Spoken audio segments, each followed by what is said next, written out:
sure. Yes. Though there are pros and cons for everything, but arranged marriage, some of the major thing is boy and girl don't fall in love with each other. Many times they even hardly meet or talk.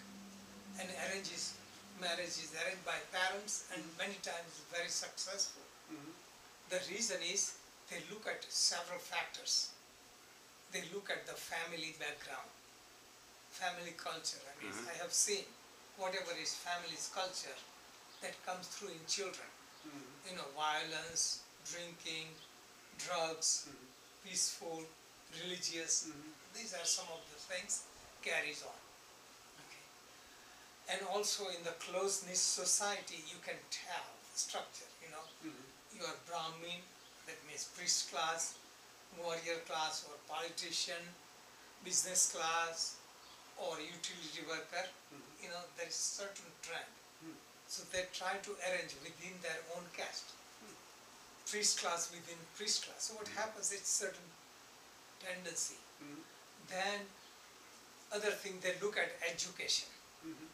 They look at financial status. They look at social status.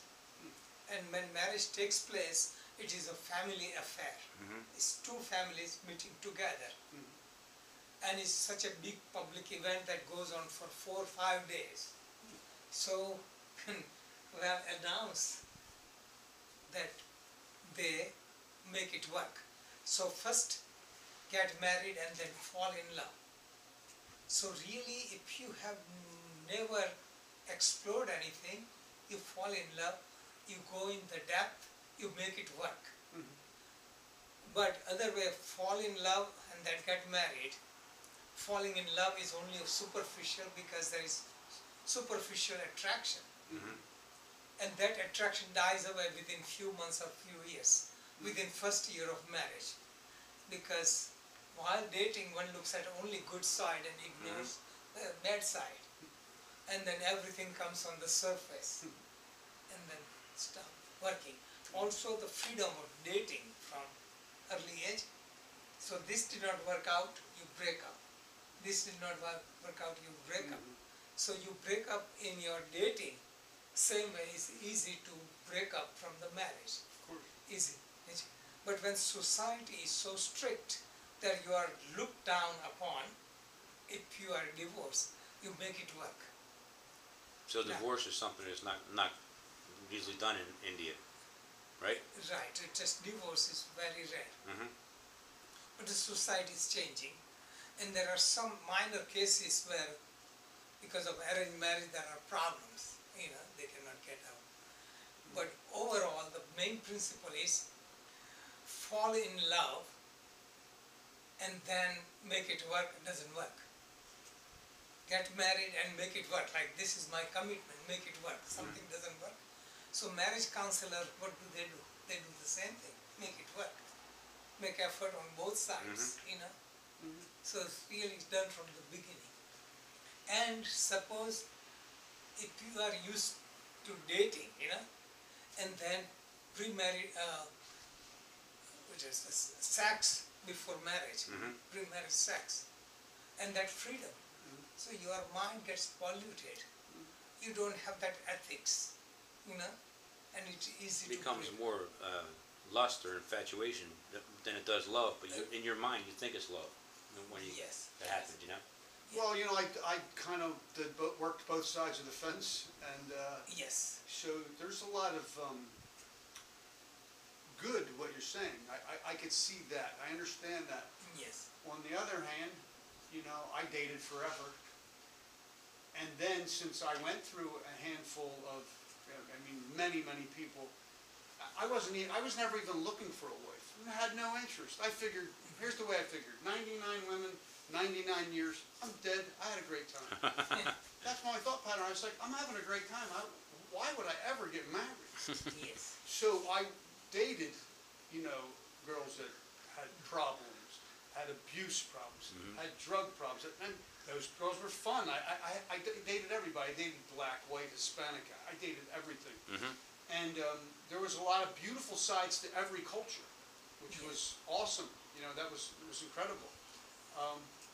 But then I met somebody worth marrying. So I went through 1,000 people and thought, that's somebody worth marrying. I never even thought of getting married. So I said to my friend, you know, this girl's pretty good. He goes, well, you tried everything else. He's very sensible. I said, well, you tried everything else. Why not try marriage? So I'm just giving a little twist on it. Yes. Because So there are it pros was- and cons. Of course. So what I suggest is taking the good from each side. Yeah. See, because you get married to somebody who you never met, you know, Right. then you know someone. There is some value to it. So it's a combination. I could see your side actually working better because Yes. what happens on my side Yes. is like that old Eddie Murphy movie. He was in bed with this perfect girl. She was perfect. Yeah. Right? And he pulled up the covers very slowly and he looked at her toes and he's like, oh God, the toes are horrible. So even the toes, she was almost perfect, but her toes. It's a funny movie, but Yeah. anyway, so he's been through the most magnificent woman in the world, but her toes were like a little crooked or something. Yeah. You see, whatever they call that. So anyway, I know it's a joke, but there's my point, you know. Again, Progress and culturally perfection. speaking, marriage is to expand your love. Yeah. So that way, instead of being yourself, you share with someone. Yeah. Then you form family. Mhm. So that in the religion, they recommend it, having family, because it fulfills your life, because you have all the experiences, Yeah. grandchildren, all this experience Yeah. fulfills you. See, so there is a good side. Yeah. Also, husband and wife are like two wheels of a chariot. Yeah. Working in harmony is necessary.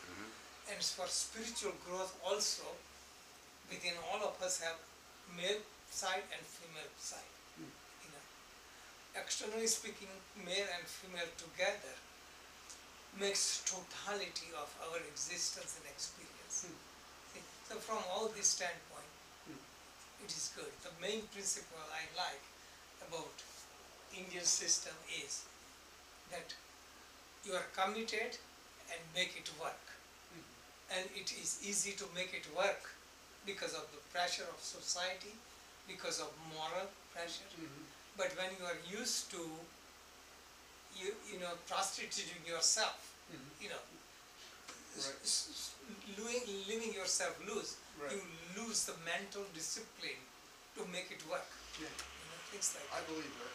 Just look at from other standpoint, student-teacher, you know, relationship. I see that very clearly.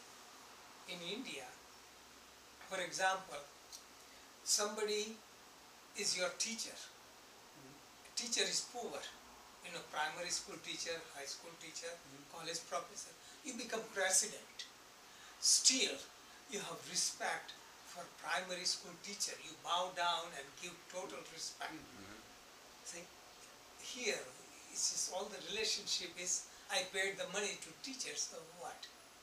That's just, so I can see, I don't need respect, but people, you know, who are studying seriously, and out of compassion, I want to make contact. They get offended, or they don't come, or they feel guilty, or whatever it is, because of the culture. I don't blame them. You know, just like here, I see so many people come so seriously, and suddenly they disappear.